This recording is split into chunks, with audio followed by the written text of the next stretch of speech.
And so the reason I'm in 2 Samuel, I'm in 2 Kings here, but I'm in 2 Samuel. Or is it 1 Samuel? Sorry. 2 Samuel. I should have written this down. I didn't write it down. It's chapter 7, I know that. 7 verse 14. Okay. 2 Samuel 7:14, page 295 in my Bible, or 259, whatever. Okay, as you can tell, apparently can't read. So God finally has his guy. God says, I'm going to call David. He's going to be the franchise player. And what he does in 2 Samuel 7 is he gives him a contract. He gives him a contract, or a covenant, okay?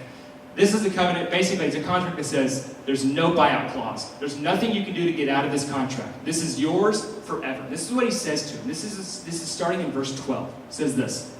When your days are fulfilled and you lie down with your fathers, which basically when you die, I will raise up your offspring after you, who shall come from your body, and I will establish his kingdom.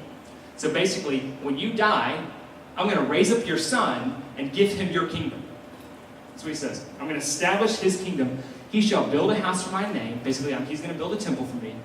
And all the people are going to follow me because of you and your son. Because you and your son are leading them to follow me. Therefore, you are going to be on the throne. It says, I will establish the throne of his kingdom forever. I will be to him a father, and he shall be to me a son. So in this contract that God is giving David to lock up his franchise guy for his kingdom, he says this, you and your son are going to be established as my quarterback, my king forever. But there's going to be a special relationship that only you guys have with me. It says this, when you're the king, and the second you become king, and the second your son becomes the king, you enter into a special relationship. You are going to be my son, and I'm going to be your father in a way that is completely unique. Completely unique. Right? Can something be completely unique? It has to be, it's unique or it's not. Okay, doesn't matter. So it's unique, okay? So it's unique to them, all right? And so when the king ascends to the throne, he becomes God's son. He becomes God's son. That's his title. And when he commits iniquity, I will discipline him and strive with the stripes of sons of men. But my steadfast love will not depart from him. Verse 16. And your house and your kingdom shall be made sure forever before me. Your throne shall be established forever. This is the contract for David. This is God's contract to him. It says this. You follow me, you lead people to follow me, this is what's going to happen. You are going to have your throne established forever. You and your entire family after you. And you're going to have a special relationship with me.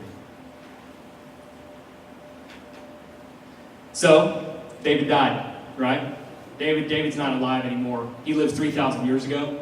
And so, he's not walking around today. So the problem is the guy that followed David didn't always follow God. So David was God's premier God. He was the one that was the man after God's own heart.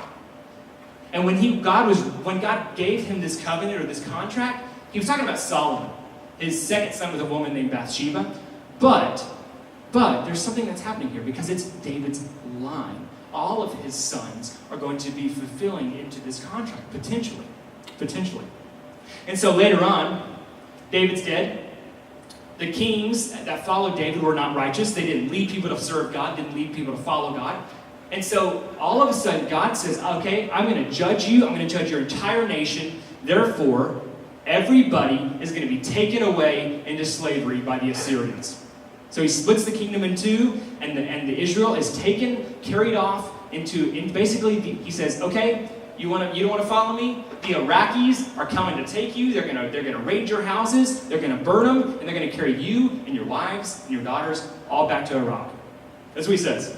That's generally where Syria is. Doesn't matter. But so just think of it that way, okay? It's the quote unquote bad guys, okay? You're basically all of us here. We could have the Iraqis come in, carry us all off, burn this building down, and take us all back to Baghdad. Not something you really want to happen. It's not really something you want to happen, but that's what God says. You didn't follow me, therefore this is what's happening to you. This is what's happening to you. And so they're there, and they're like, what is happening? We're living in Baghdad. Like these Iraqis, they're like Muslims. They don't let us serve God the way we want to. They're the ones in power, so they oppress us. And again, if anyone's a Muslim, like Jesus is the only way, but like, hey, compassion, you're welcome here. But anyway, but they're like, listen, we're being oppressed. These people are against us, and like we can't follow God like we want to. We can't sacrifice to God like we want to. And so they're like, what is happening? Like we thought we had this covenant. Like we thought God was with us. We thought David was our guy, and it was going to follow him. And then in the book of Isaiah, there's a man named Isaiah who's prophesying during this time. This man named Isaiah is prophesying. And in Isaiah 11, he says this. He's like, listen, you are here, you're lost, you're in Baghdad, and you're like, you can't go to church like you want to, and you can't meet with your friends like you want to, and you have to pay all these taxes to the king of Baghdad or king of Iraq, and you hate being here, you don't speak the language like you should, like you're not very fluent, and so going to the market is difficult, and so you're here. But listen, this is God's message for you. He says this, you are not without hope. I have not forgotten about you. That's what he says. In verse 1 of chapter 11, in verse 1 of chapter 11 of Isaiah, it says this, listen, there shall come forth a shoot from the stump of Jesse. Has anyone in here ever taken an agriculture class or botany, biology? Biology, okay. Wait, are trees studied in biology? Do you study trees in biology? No. I was not a science, like my undergrad was a Bachelor of Arts, and so I took as little science as possible. I took biology for non-majors for 3 hours, and then geology, which I failed the lab part because it was the hardest class I ever took in my life. Then I passed the lecture, so I passed the class. But anyway, so a shoot is if you cut down a tree, say we take this tiny little fake tree right here, and you cut it down, okay, is it real?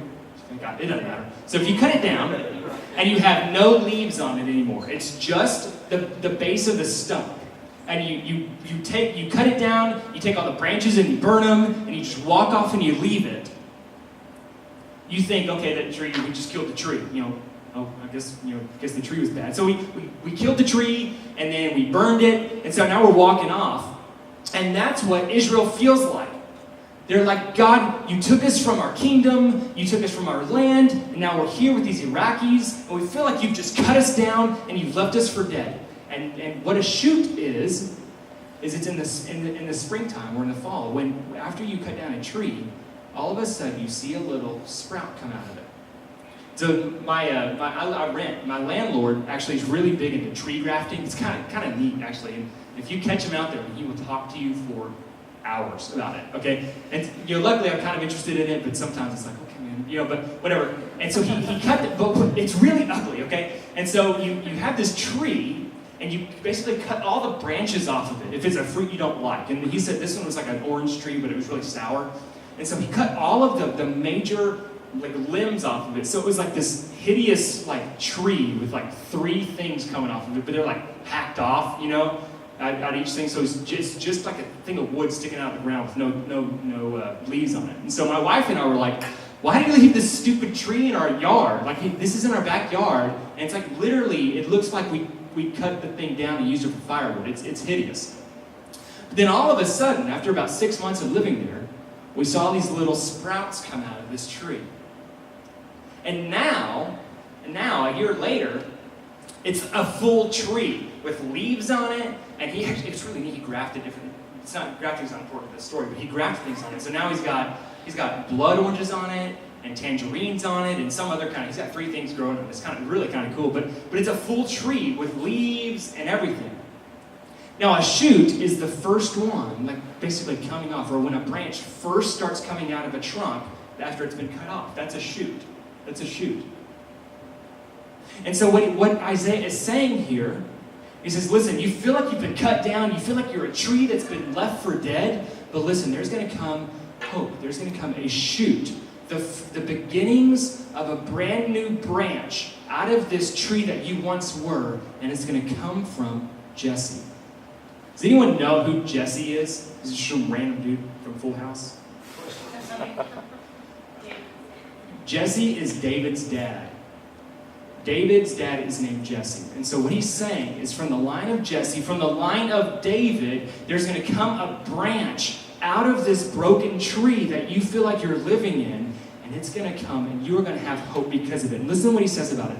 And a branch from his roots shall bear fruit, and the Spirit of the Lord shall rest upon him, the Spirit of wisdom and understanding, the Spirit of counsel and might, the Spirit of knowledge and the fear of the Lord, and his delight shall be in the fear of the Lord.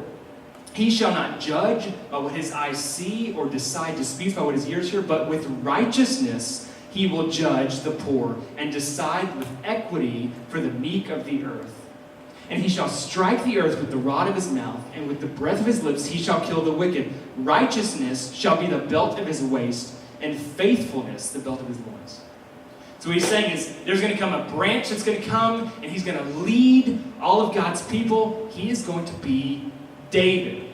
He is going to be David. He is going to be the premier player, the franchise player who's going to be the face of the entire kingdom, the one who's been locked down with the contract. He's going to come back. And so it's like Cowboys fans for the past however many years. It's like, if only we had Troy Aikman back or Roger Staubach back. You always look back to when the last great player was. And you're like, if only we had him back, then we would be set. We could win all these Super Bowls. That's what they're doing here. Like, they've been saying, if only David was here, if only David was leading us, then we wouldn't be in this position. And what God is saying is, you have hope because I'm going to bring David back. I'm going to bring David back. And he's going to lead you like doing what he should have been, what kings have been doing the whole time, what they should have been doing. He's going to lead you with justice, and he's going to lead you in righteousness, to walk righteously, and to serve me. He's going to lead you to do what you were created to do. That's what he's saying. That's what he's saying. So then they're left there. They're left there. They're still in Assyria. And so they finally, after a while, get sent back to Israel. But then they're like, it's not the same. It's not what we thought it was going to be. And so they enter a period of waiting. And so now, I know I keep going back to football. I know some of us hate football. I'm so sorry. My wife is the same. She hates football so much. But I love it. And so it's like the Cleveland Browns, okay? In 1999, the Cleveland Browns became an expansion franchise, okay? They were a team, and then they went away. They moved to Baltimore, and then now there's an expansion franchise. And so in 1999, they drafted Tim Couch, #1 overall. He lasted 2.5 seasons. Then he was traded. He wasn't very good. Or he was a good quarterback. He played at Kentucky, but then he was, not good in the NFL. And so since then, they've had 27 quarterbacks. 27 quarterbacks. You know how many seasons they've had where they did not have more than one? You know how many seasons they've had when they only had one QB the entire season? One. It was in the year 2000. Tim Couch played all 16 games. Every other season besides that, they've had at least 2 starting quarterbacks, some 3, and I think 1 or 2, 4 quarterbacks starting in one season. And so what happens is they go to the draft or they go to the trade market. Now they have RG3. I'm talking fast, I'm sorry. They go to the trade market, or they bring in RG3, thinking maybe he can fix things, or they draft guys like Johnny Manziel. I'm sorry, Johnny. They draft Johnny Manziel saying, hey, maybe you can be our franchise player. And so they keep going back. They're like, period of waiting, saying, when is our guy going to get here? When is our guy going to come to where we can lock him down with a contract and then begin to build a team around him? They've gone through 27 guys searching for him, and that is where they are.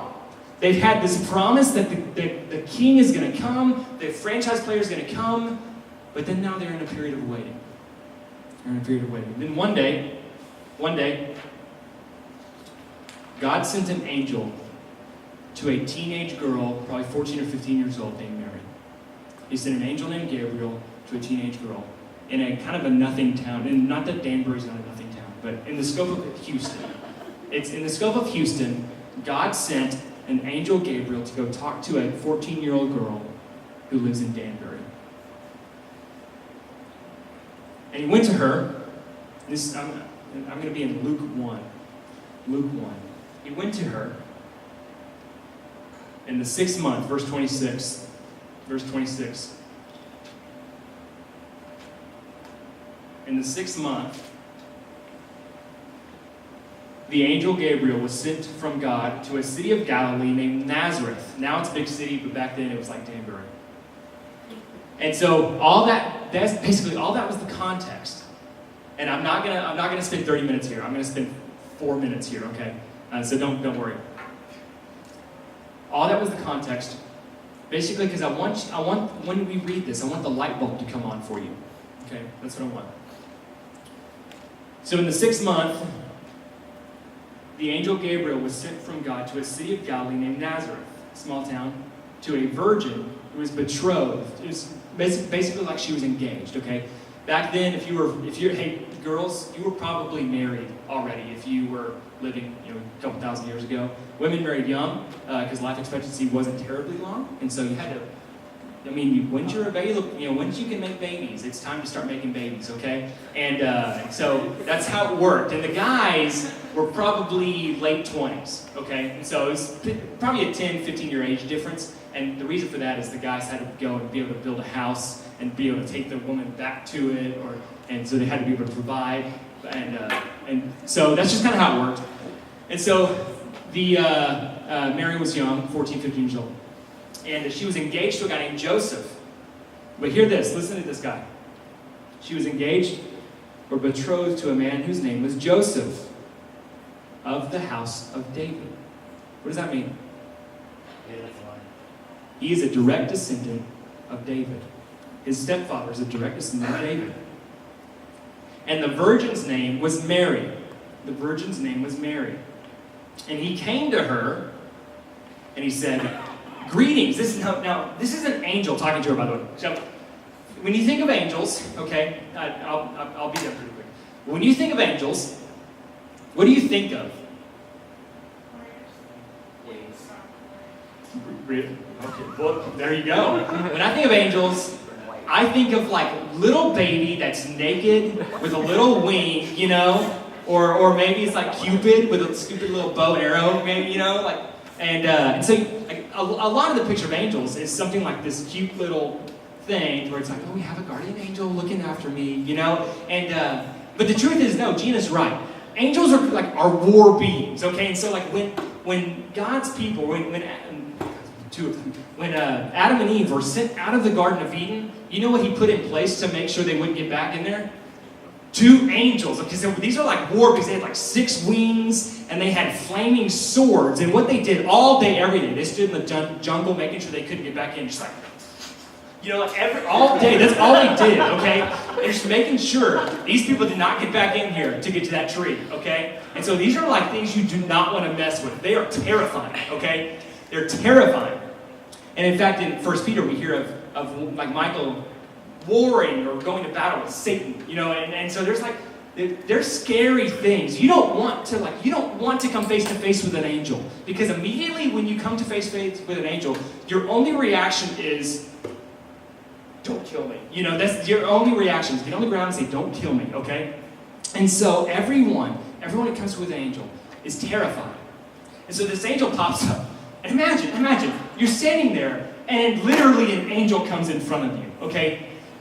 And then this guy stops, he's like, "Greetings," He says, "Greetings, O favored one, the Lord is with you." Understandably, verse 29, but she was greatly troubled at the saying. Number 1, she's terrified of this guy, and number 2, she all of a sudden, if you have this being in front of you who's supernatural and shows up, you're gonna analyze literally everything they say. She's gonna be really worried. She's like, "Wait, what did he say? What did he mean by that? What did he mean by that?" She said, she was greatly troubled at the saying, and she tried to discern what sort of greeting this was. What does he mean by that? What does he mean by favored? What does he mean by the Lord is with me? And so she's trying to figure all this out. And then he says, "Don't be afraid, Mary. Don't be afraid." And that's the common thing. Every time an angel visits someone, some of the first words are always, "Don't be afraid. Don't be afraid." I know, I'm scary. That's what he says. So don't be afraid, Mary, for you have found favor with God. Now all that context is building to this, right here. And behold, verse 31, you will conceive in your womb and bear a son. and you shall call his name Jesus. He will be great, and he will be called the Son of the Most High. Who in the Old Testament is called the Son of God? The King. The King. And so he's called the Son. And so in Psalm 2, which is about David, God says, listen, why do the nations rage and the peoples plot in vain? The kings of the earth set themselves against the Lord and against his anointed. Anointed is another word to say Messiah or Christ. It's anointed. That was a term for the king. And he said, who against the Lord and against his anointed? And these people, they come against God, and then God says, listen, I'm going to hold you in derision. You can't come against me. He laughs at them because they make plans to go against God. And God says, listen, as for me, I have set my king, my son, on Zion, my holy hill. And so the Son is a title for the King. And so here it says, listen, behold, you will conceive and bear a son. You shall call his name Jesus, and he will be great, and he will be called a Son of the Most High. But there's something significant about this guy, because he's not just a son because he's a king. Just like David, he was the king, but even greater than that, he is literally God's son. He's literally God's son. That's what he's saying. And the Lord God will give to him the throne of his father David, and he will reign over the house of Jacob, which is another way to say Israel, forever. And of his kingdom there will be no end. So what he's saying here, you're going to have a son. He's going to fulfill Isaiah. He is going to be the fulfillment of the contract God made with David. He is going to be the one who's going to come and who is going to lead all of God's people with justice and righteousness, to lead them to serve God and be righteous before God. That's what he's going to do. And so that is the story of Advent. That is the story of Advent, right there.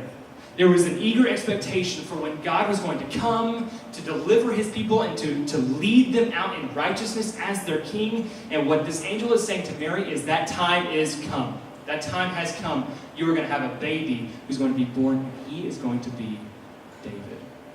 He's going to be David. That's what he's saying. That's what he's saying. And so for us, this Advent, we celebrate him. We celebrate him because God's King has come. God's King has come. And so for us, what do we do? What do we do? One, we follow him. And then we take part in what his kingdom is doing. And so the two things that will refrain for David, justice and righteousness. And so he leads like that now, but not fully yet. His kingdom has not come fully. It is here, but it's not yet. So that's kind of confusing right there. But what he's saying is, he has come, the king has come. And so now we take part in his kingdom and following him, which means we care about justice, and we care about righteousness, which are things we talked about, and you guys talked about this semester. So justice is, you care about the people around you. You care about the dealings of the people around you. But righteousness is you care about walking in obedience to God. You care about walking in obedience to God. So this Christmas, this Advent, celebrate him. Celebrate the King who was born. Let's pray.